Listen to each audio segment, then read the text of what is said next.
Hello, this is old Mr. Kent of MrKent.com, and I'm leaving on my e-bike to go. I'm going to fly the Mini 2 over a construction site. I saw some work going on there the other day, but we had heavy rain last night. And since we had some blue skies, I thought, well, I'll go fly over and see if they're doing anything or if it's totally flooded out, because it has been totally flooded out.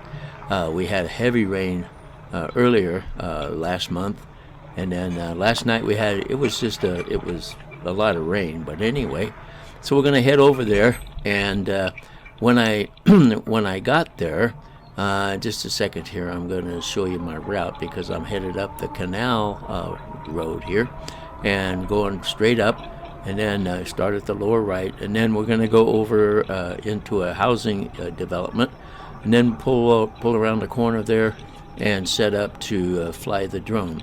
And this guy in this truck here, he got really interested in what I was doing. He's some kind of a inspector for the city or something, for the water department, I guess. And he wanted to know about drones, and so I talked to him for quite a while and then let him watch the monitor as I took off. So anyway, here we go, and I've been telling you stories about my dad. By the way, that tractor there, that's the only one doing anything on these two sites that I'm going to look at. And the inspector guy said, I don't know what he's doing out there because everything is so muddy. Well, anyway, I've been telling you stories about my dad, but I want to take time to explain something that I've got on my website, but a lot of people may not understand. My first name is Kent, and of course, as you know, my website and my YouTube channel have to do with Mr. Kent. So how did that come about? Well, in 1995, I went to work for a computer school in Spokane, Washington, and as a teacher, as an instructor, and it was a career school, and we taught people how to use the computer, and we taught them how to work on computers. So anyway, each classroom had 16 computer stations, plus we had a lab, and so every teacher or instructor had 16 students. And so, and it wasn't long after I got started there that the boss called me into his office because there was this one class that was taught by a lady, and it had 16 young women. Most of the students were single moms, and they wanted to train to be able to go work in an office somewhere instead of, at Walmart or something like that. And so this class was all of these kind of girls, or women, I should say. And so they, for some reason, they got at odds with this teacher. I don't know what was wrong, but anyway, it got so bad that they all threatened to quit the school if something wasn't done. So my boss asked me if I could take on 2 classes. And I said yes. And so on a Monday morning, he introduced me and then left me with him. And I told him what I planned to do and this and that and the other thing. And it turns out that there was such a great difference between the way I taught and the way she taught that they started calling me Mr. Kent instead of just Kent, because all the instructors were first name basis, so they called me Mr. Kent. Well, then it caught on, and a lot of people were calling me Mr. Kent. And later on, it wasn't too long after that, maybe a year or so, some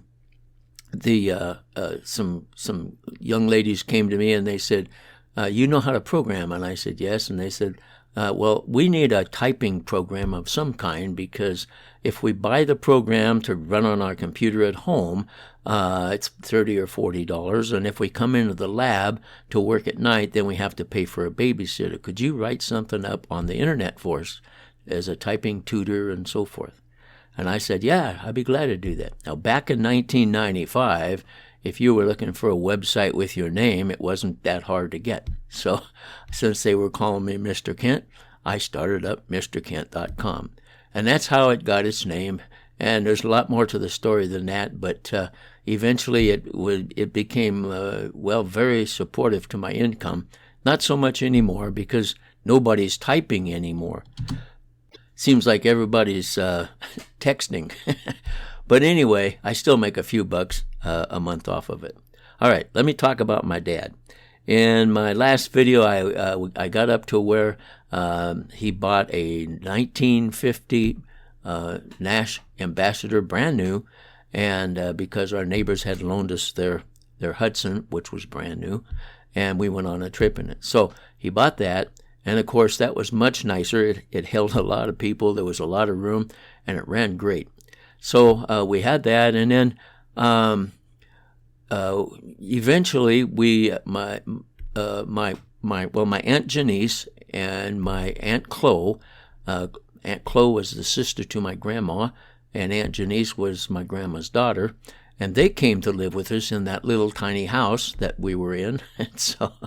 And I mean, it was little, and it had a wood stove in the kitchen. That's how they cooked. So anyway, finally, my dad and mom bought a house it was in downtown Seattle, and it was a really nice big 2-story house.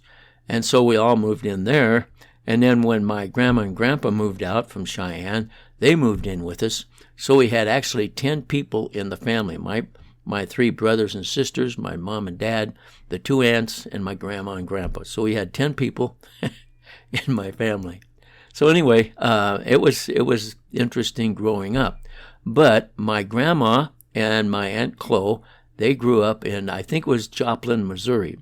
And they still had, their brother was living back there. And so my folks decided that we would all go back and see Uncle Frank. Now, he lived in a house that it was over 100 years old at the time, had no electricity. He had a well outside that he wouldn't let anybody use except himself. And so it was an interesting trip. But we all 10 of us piled into that Nash Ambassador. I remember I had to sit on somebody's lap the whole time, and we drove from Seattle across country all the way back to Missouri. And back then, there was no such thing as credit cards. And so my dad had to take a lot of money out and carry it in his back pocket. And and you go a little ways. There was no freeways, by the way. It was all 2-lane road.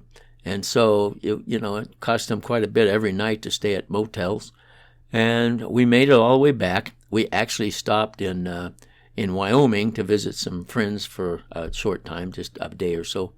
Anyway, we got back there and visited, and I really remember going into Uncle Frank's house because he used kerosene lanterns. And of course, kerosene lanterns have an odor of kerosene. And by the way, there was an outhouse. There was no indoor toilet. And so it was a very interesting place to be. And then, of course, they had in every bedroom there was what was called a white owl.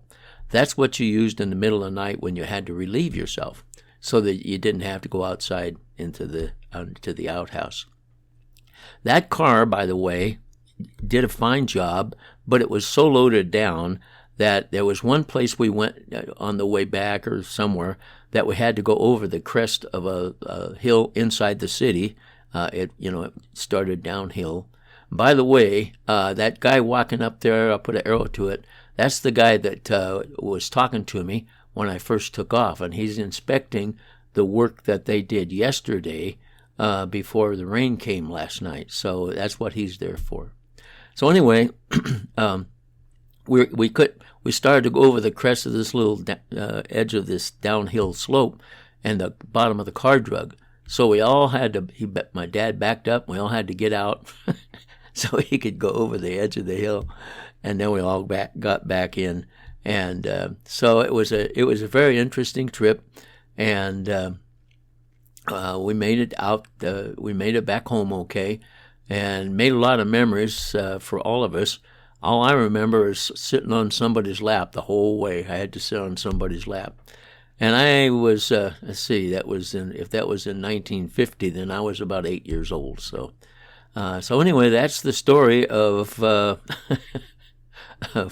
my dad taking us 10 people in his Nash Ambassador all the way from Seattle to Missouri and back again. So, and by the way, that's the only guy that was working, as I said earlier. That's the only guy that was working in both places. So anyway, I want to thank you for watching my videos, and God bless.